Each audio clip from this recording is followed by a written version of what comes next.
Di leg kedua nanti, ia optimis mereka bisa menunjukkan permainan lebih baik demi mendapatkan kemenangan. Selain itu, Sintayong juga akan melakukan rotasi di leg kedua nanti. Timnas Indonesia sendiri Saya akan kembali lagi yang membahas mengenai kabar terbaru dari Timnas Indonesia, dan di sini pun saya akan fokus ya mengenai perkembangan timnas senior.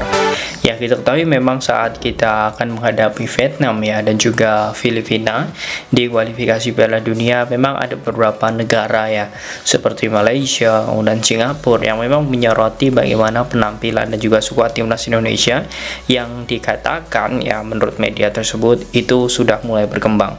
Ya, tentu apa yang menjadi bagian dari semua itu tentu adalah sosok Sintayong dan juga pemain timnas itu sendiri. Tetapi kalau kita melihat bagaimana Vietnam yang memang selama ini ya itu menjadi rivalitas selain Malaysia ya, yang menjadi rivalitas Indonesia, ternyata juga melempar ya bagaimana pujian yang dilakukan Vietnam kepada Indonesia. Nah, di sini pun saya melihat bahwa media Vietnam ini ya, yakni Dong Ba dan juga Soha.com, dia pun juga mengatakan seperti ini. Ranking Indonesia 147 tidak menggambarkan kekuatan Indonesia di bawah asuhan Sintayong. Dia sudah berhasil menemukan bakat-bakat muda dan membuat kemajuan besar dengan kehadiran banyaknya pemain-pemain muda.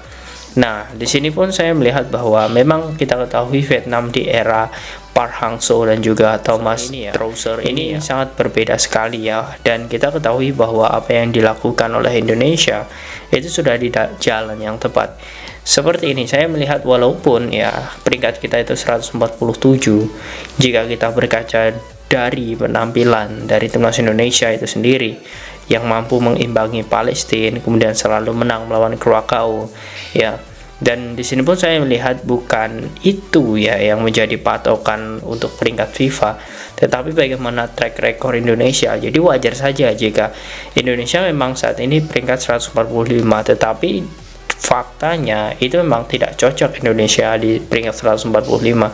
Bisa saja ini semakin lama semakin mengerucut ya, Indonesia bisa di peringkat 100 ya, 100 bahkan bisa lebih lagi untuk naik lagi ya. Semoga saja ini bisa terrealisasi, karena apa yang dibicarakan ya atau yang didiskusikan oleh media Vietnam ini sudah terbukti adanya, dan ini sudah betul ya bahwa saat ini Indonesia sudah banyak ya memiliki pemain-pemain muda dan pemain-pemain berbakat yang memang ini bisa menjadi andalan timnas. Tetapi poin yang saya dapat simpulkan ya dari apa yang menjadi pemberitaan yang viral di Vietnam ini, sepertinya Vietnam ini bukan hanya memuji tetapi juga memberikan warning kepada Philippe Trauzer ya, pelatih Vietnam, bahwa Indonesia saat ini itu bukan tim sembarangan, apalagi dengan banyaknya pemain-pemain keturunan yang mulai bergabung ya. Di tahun ini sudah ada Sandy Walsh, kemudian Patinama, Ivar, Rafael.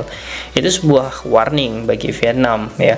Dan juga kita ketahui seperti Thailand saat ini dalam konteks timnas ya, itu sedang ada beberapa gejolak seperti Chanathip Songkrasin yang 3 pertandingan terakhir tidak dipanggil oleh Thailand, dan juga ada beberapa permasalahan di tubuh Thailand. Ini membuat Indonesia pun saya melihat bahwa apa yang dilakukan oleh Sintayong ini sudah benar, dan wajar saja jika para jurnalis ataupun media asing selalu mengabarkan Indonesia, karena dari segi prestasi ya, kemudian bagaimana proses permainan itu sangat enak sekali dilihat.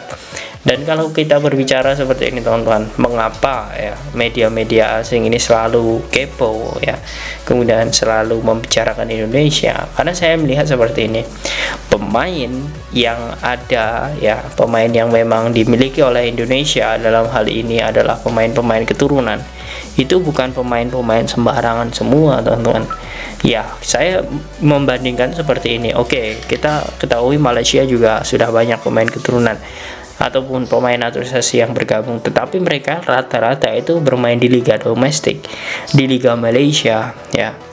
Dan itu pun ya kita ketahui rata-rata usianya juga relatif menengah ke atas ya, 28, 29. Dan Indonesia ya saat ini memiliki banyak sekali pemain keturunan atau pemain grade A yang sudah bergabung, itu berlaga di luar negeri dan juga membela klub top ya seperti Rafael Struijk, Ado Den Haag ya, kemudian sosok Ivar Jenner bersama FC Utrecht, Sandy Walsh ya bersama KF Mechelen, kemudian ada juga Sein Patinama bersama Viking FK. Itu semuanya wajar saja jika media-media asing itu selalu mengabarkan dan juga memberitakan Indonesia, karena ini menurut data juga ya, naturalisasi Indonesia atau pemain keturunan Indonesia pun dibanding ya Cina itu lebih bagus. Artinya saya melihat jika memang ya di sini lebih daripada Cina saja pemain keturunan atau naturalisasi Indonesia itu bagus, ya menurut saya kekuatan timnas saat ini dari segi pemain keturunan itu mirip dengan Australia. Dan ya kita ketahui bahwa Australia pun juga menjadi langganan Piala Dunia, walaupun di liga domestiknya atau di liganya itu kurang terlalu impresif ya, di A-League ya, Australia League itu.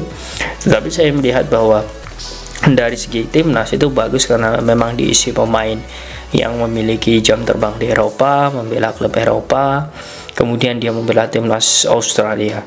Nah, ini yang diharapkan oleh Shin Tae-yong pada timnas Indonesia untuk jangka pendek kali ini, karena memang dengan adanya pemain keturunan nanti ya diharapkan itu segera bergabung juga dan bisa mengangkat prestasi timnas.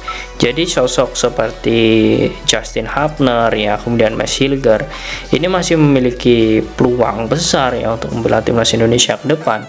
Ya harapannya semoga saja proses mereka ini juga segera selesai.